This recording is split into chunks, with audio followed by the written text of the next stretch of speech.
I'm Ariel Kroon. And I'm Christina de Rocha.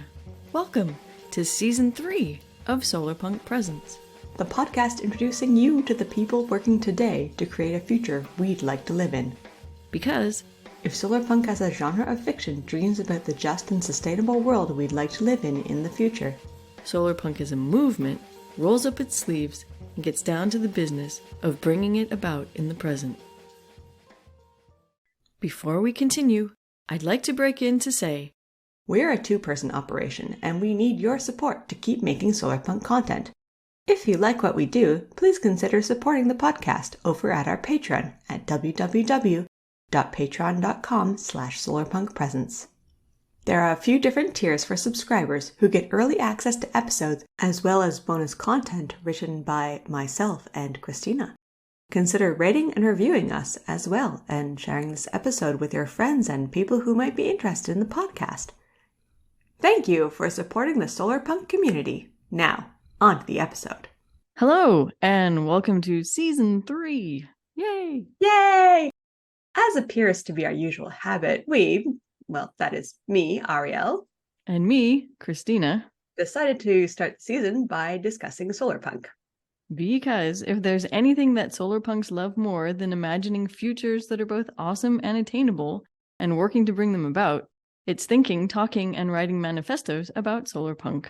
What is solarpunk? What are its goals? How does it work? What kinds of activities, lifestyles, housing, urban design, political philosophies, and so forth does it include? And to our minds, a bit excessively, what sort of things aren't solarpunk and are even off the table for solarpunk discussion and debate? In all honesty, this drives me, personally, a little bit crazy.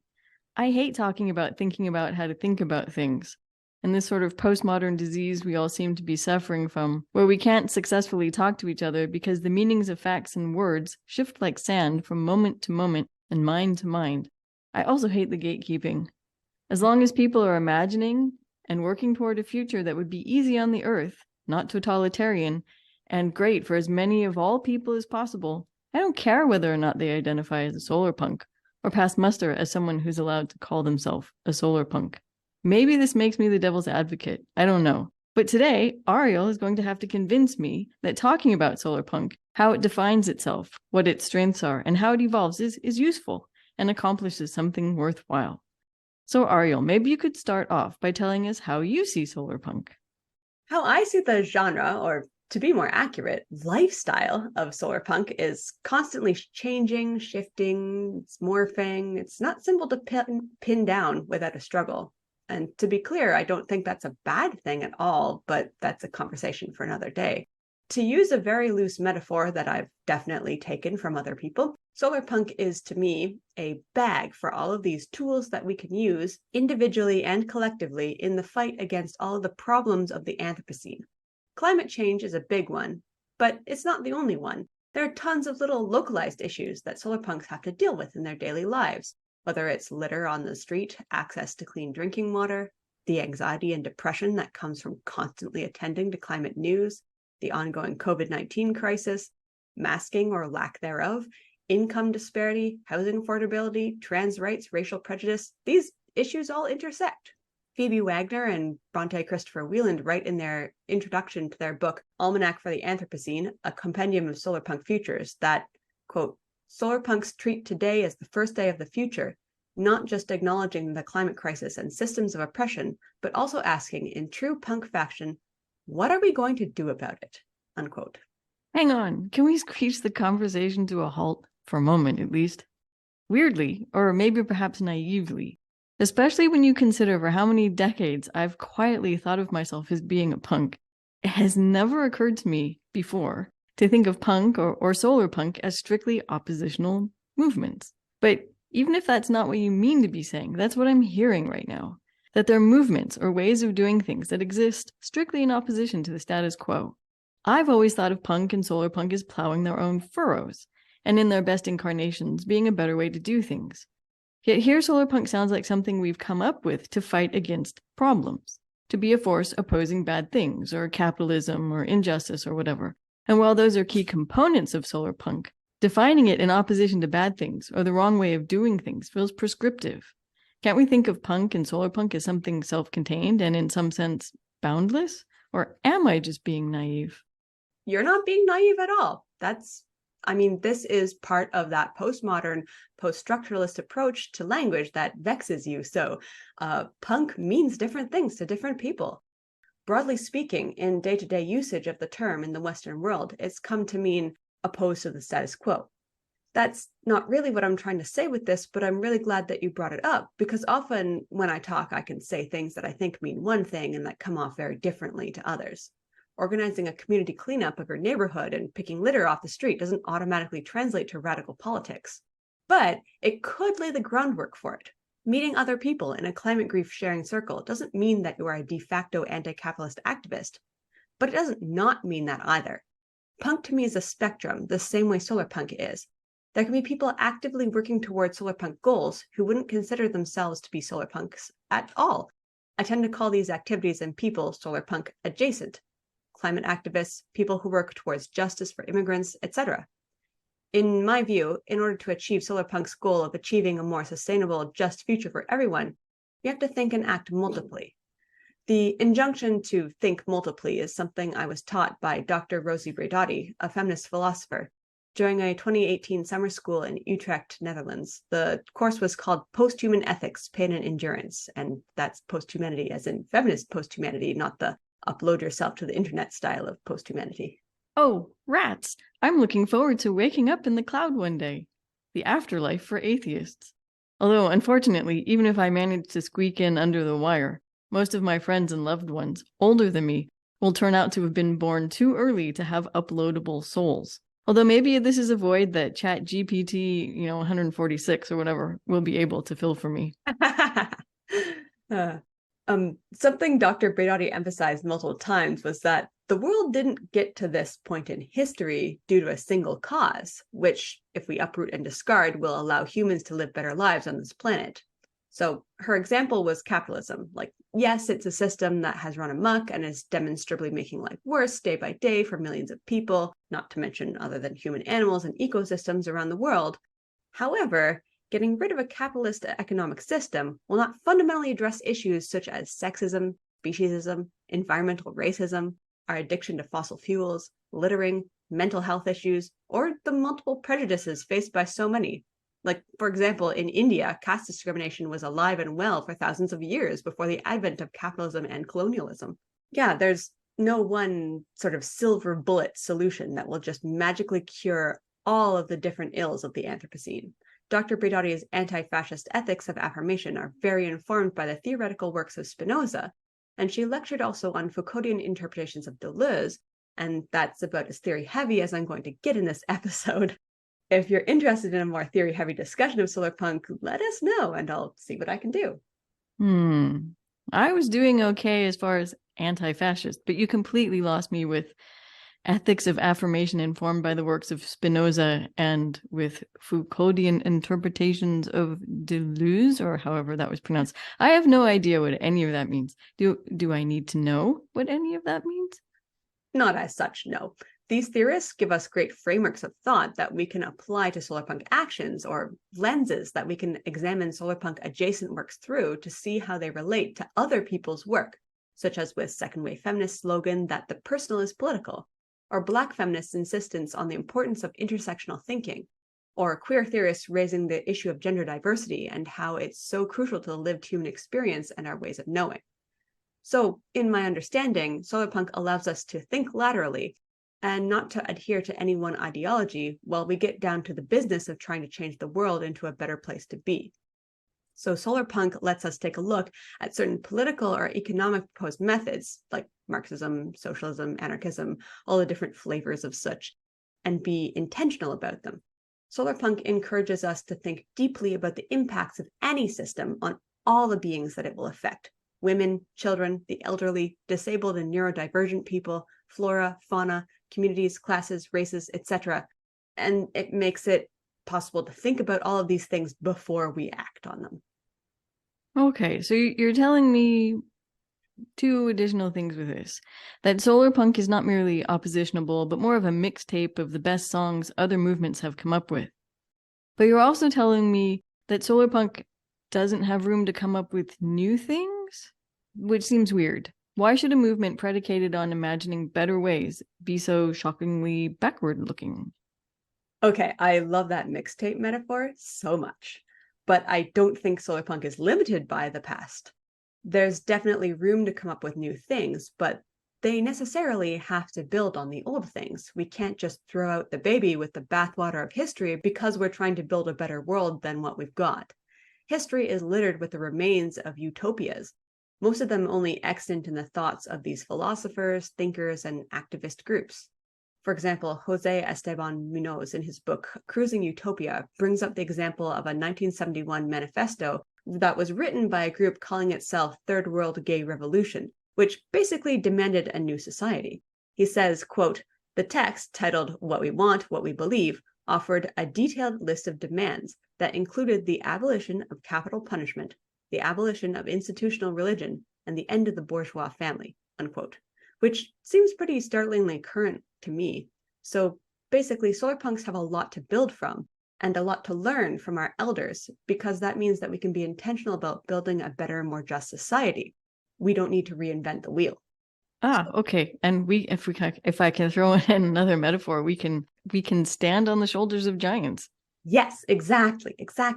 So solarpunk art and writing, I think, plays such a crucial role in this intentionality, in being able to throw up an image of what a solarpunk future might look like to inspire other solarpunks and provoke thoughtful replies. So, like, what is represented in this art?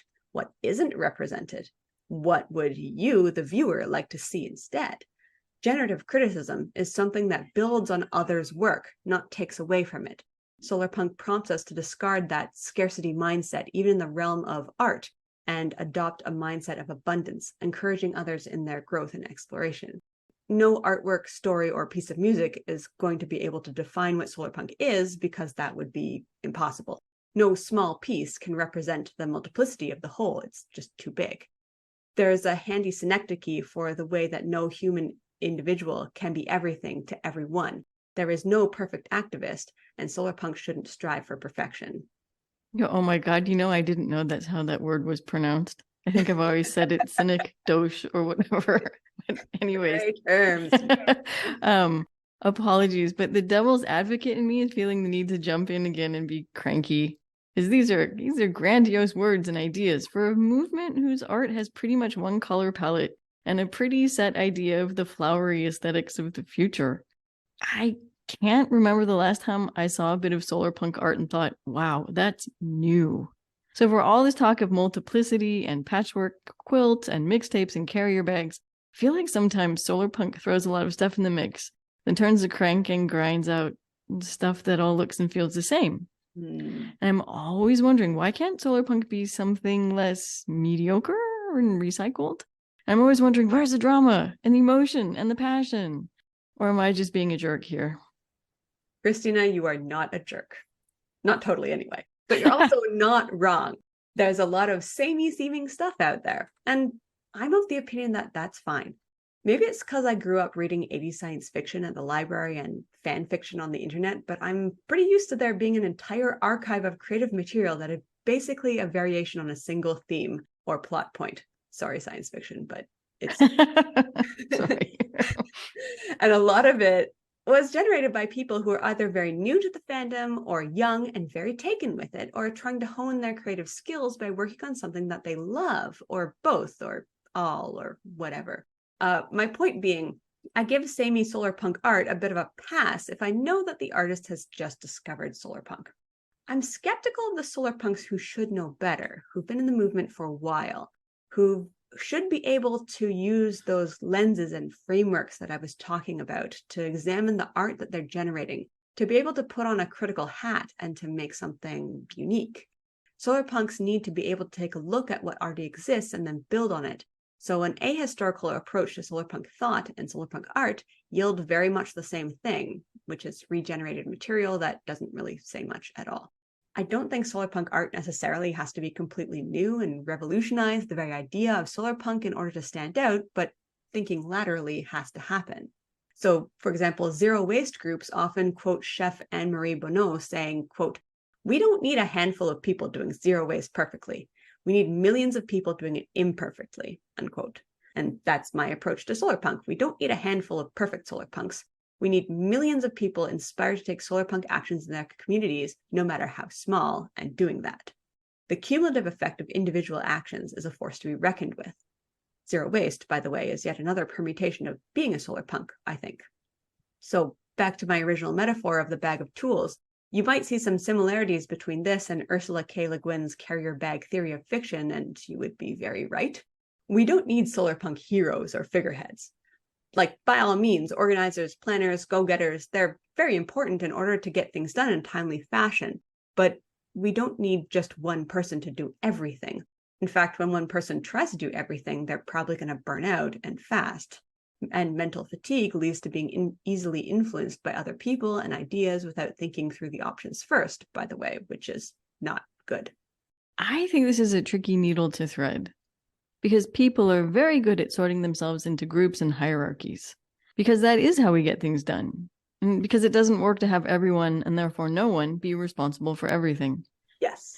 And from the beginning, it seems like people have made names for themselves within solarpunk, whether they meant to or not.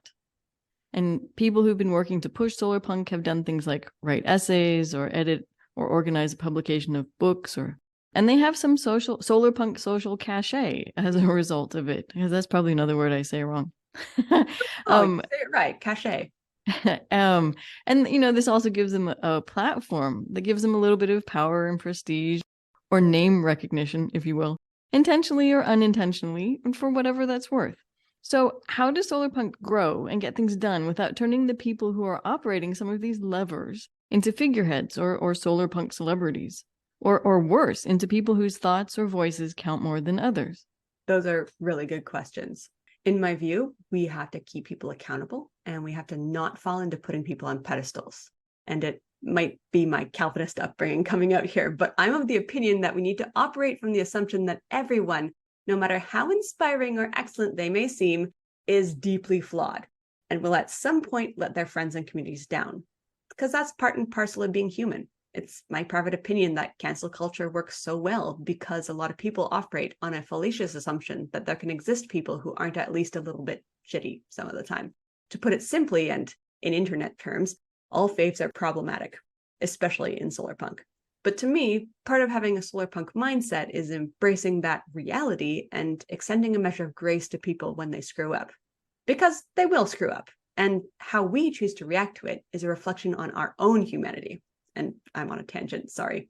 Yeah, no, but that's all very true. That is all very, very true. I've just been thinking about this a lot. So yeah, the human need for organizers. I mean, I think it's part of reality for us that some solarpunks have louder voices or a bigger platform, and it should be imperative for us all to hold each other accountable and call each other in.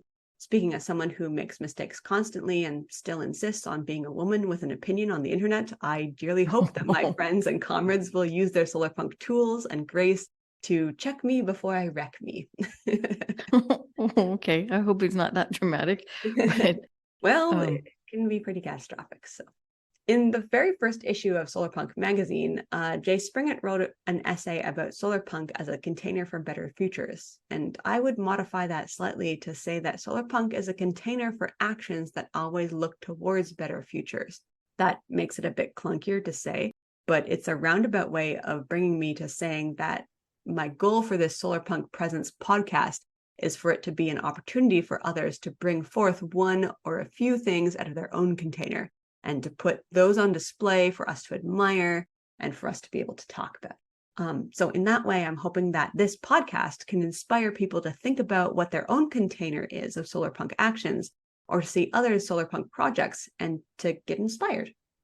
Oh, okay. On that train of thought, I'm glad we have this habit of interviewing people who aren't necessarily big names, or who don't even necessarily identify as solarpunk, even if what they're doing or the ideas that they have are very solarpunk, or as you say, solarpunk are solarpunk adjacent.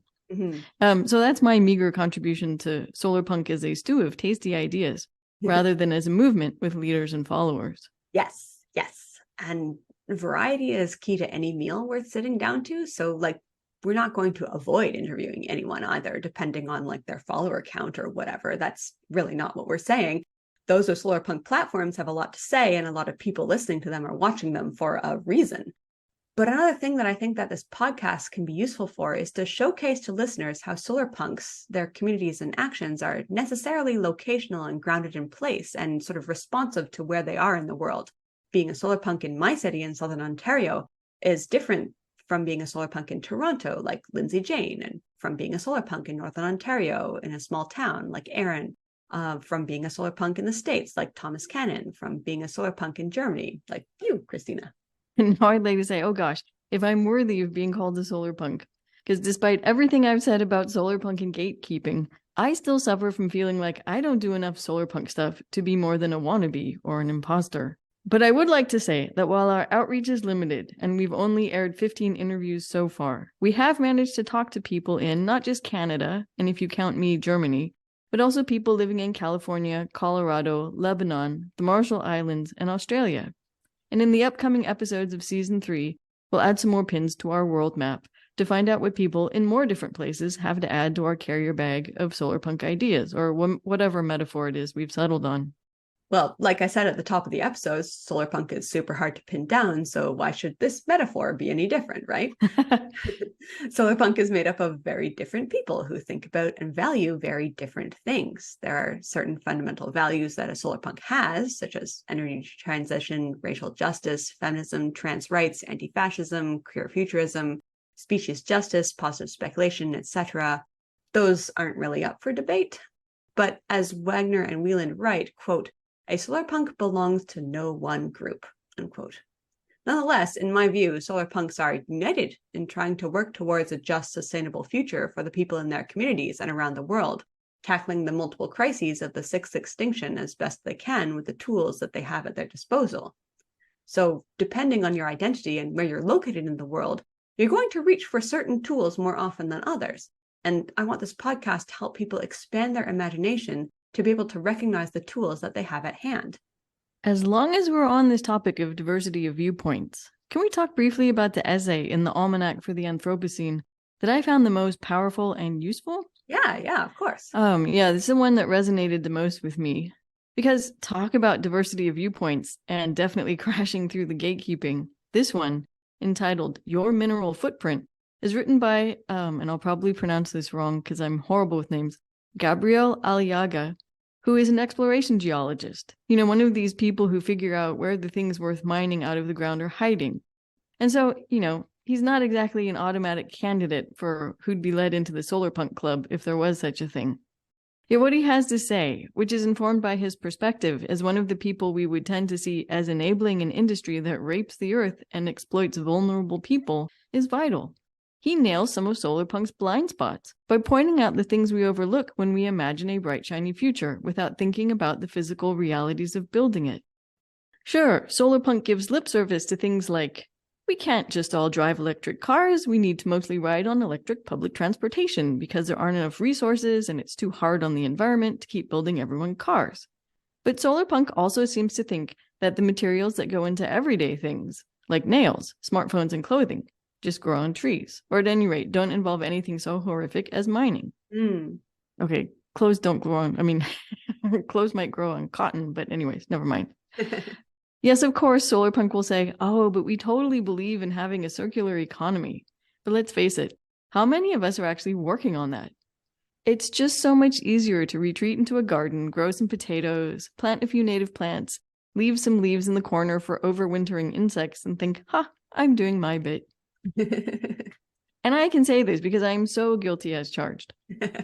But essays from insiders in quote-unquote evil industries can help shake us awake and make us realize we need to be doing more, in this case, definitely, to reduce, reuse, and actually successfully recycle, which involves helping set up the infrastructure and networks that could evolve into facets of an actual circular economy, this whole zero waste thing. Mm-hmm. Because solarpunk needs to do more than navel gaze, check in with its own feelings, and share hugs and seeds within its own little supportive community. Those things are important and the foundation of it all.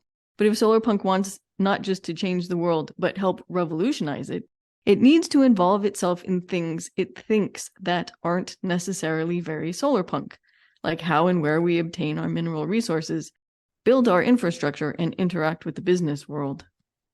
Totally. One of the early definitions of solarpunk was infrastructure as resistance. And I think we need to bring that back to top of mind, less in the sense of putting green roofs on buildings, but more in the sense of making walkable communities so we don't need as many vehicles, removing the hostile architecture that targets houseless people sleeping rough and discourages police state surveillance, for example. I've only begun to dip my toes into urban planning YouTube, but so far I've mostly seen some very good, mind you, videos from people living and working in the cities that they talk about and who are educating themselves, but aren't actually involved in urban planning besides as citizens, which, by the way, is super important. And the more citizens involve themselves in urban planning, the better. But hearing from people in city planning departments and architects is so fascinating to me. It's a totally unknown world. I do get the impression that there are solarpunks, maybe more than you've encountered at this point, Christina, who are thinking about where our tech and modern conveniences come from. I just don't think that they're very loud or even speaking at all at this point. And so I hope that we can shine lights on the people who do this kind of thinking and working in action and give them a chance to say their piece in a place where they feel comfortable that they'll be listened to. All right then, solarpunks. More of us have to get out of the garden, get an education, and infiltrate. And I'm using that word not seriously, but also seriously. The ranks of the mining companies, engineering firms, and law firms, the armed forces, the police, and city hall, and heck, why stop there? Not to destroy them, but to get them to work with us, or for us even, to build a better world. Are you manifestoing? It sounds like maybe we should sign off now. Although I don't know if we got through all 50 Shades of Solarpunk. No, well, we got through a few, I think. Well, in any case, everyone, welcome again to Season 3. We have some great interviews heading your way. Thanks for listening. And stay Solarpunk. Thank you for listening to Solarpunk Presents, a podcast hosted and produced by Ariel, Kroon, and Christina de Rocha. The audio for this episode was recorded in part on the traditional territory of the neutral Haudenosaunee and Anishinaabe peoples. And in Germany. The opening and closing music for this podcast is Water Cooler Gang by Monkey Warhol, available for use under the Creative Commons Attribution 4.0 International License. If you like what we do and want to support the podcast, join our Patreon at www.patreon.com/solarpunkpresents. Or share the podcast with friends, family, and people you know who might be interested in our guests and what we have to say. We'd also love it if you could write us a nice review on your podcatcher of choice, because every review bumps us higher in the algorithm's priority, so we can reach more listeners. Until the next episode, keep dreaming and keep up the good work.